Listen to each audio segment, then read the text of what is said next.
அதானி விவகாரத்தில் அமைச்சர் செந்தில் பாலாஜி ஏற்கனவே விளக்கம் அளித்து விட்டதால் திசை திருப்ப முயற்சிக்க வேண்டாம் என முதலமைச்சர் மு.க.ஸ்டாலின் கூறியுள்ளார்.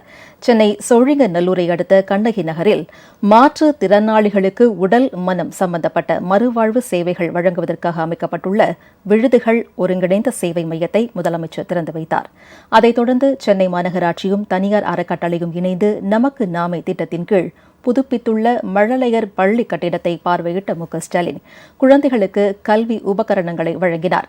அப்போது செய்தியாளர்களை சந்தித்த முதலமைச்சர் மழையை எதிர்கொள்ள அரசு தயாராக இருப்பதாகவும் நாடாளுமன்றத்தில் தமிழகத்தின் உரிமைகளுக்காக குரல் கொடுக்க திமுக எம்பிக்களுக்கு அறிவுறுத்தப்பட்டுள்ளதாகவும் கூறினார்.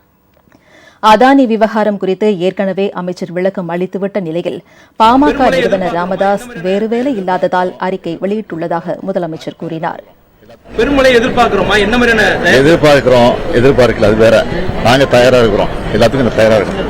அரசு தயாரா. கூட்டத்தொடரில் தமிழகத்துக்கு தேவையான நிதி மற்ற உரிமைகளை என்ன எழுப்ப இருக்கிறோம், என்ன அறிவுறுத்தி ஏற்கனவே நாடாளுமன்ற உறுப்பினர்களை கூப்பிட்டு வச்சு என்னென்ன பேசணும் அப்படின்னு தீர்மானமே போட்டு நோட்டை கொடுத்துருக்கிறோம். அதை வலியுறுத்தி பேச வேண்டும் உத்தரவு போட்டிருக்கேன். அந்த அடிப்படையில் பேசுவோம். அதானி விவகாரத்துல தமிழ்நாட்டில் சந்திச்சதா சொல்றாங்க. உரையுடைய அமைச்சரே சொல்லியிருக்காரு, நீங்க ட்விஸ்ட் பண்ணிட்டு இருக்காதீங்க. பாமக தலைவர் ராமதாஸ் கேள்வி எழுப்பியிருக்காரு, யாரை சந்திச்சு அவருக்கு வேலை இல்லை, அதனால டெய்லி ஒரு அறிக்கை கொடுத்துட்டு இருப்பாரு. அதுக்கெல்லாம் பதில் சொல்ல அவசியம் இல்லை. முதலமைச்சரின் பேச்சுக்கு பாமக தலைவர் அன்புமணி ராமதாஸ் கண்டனம் தெரிவித்துள்ளார்.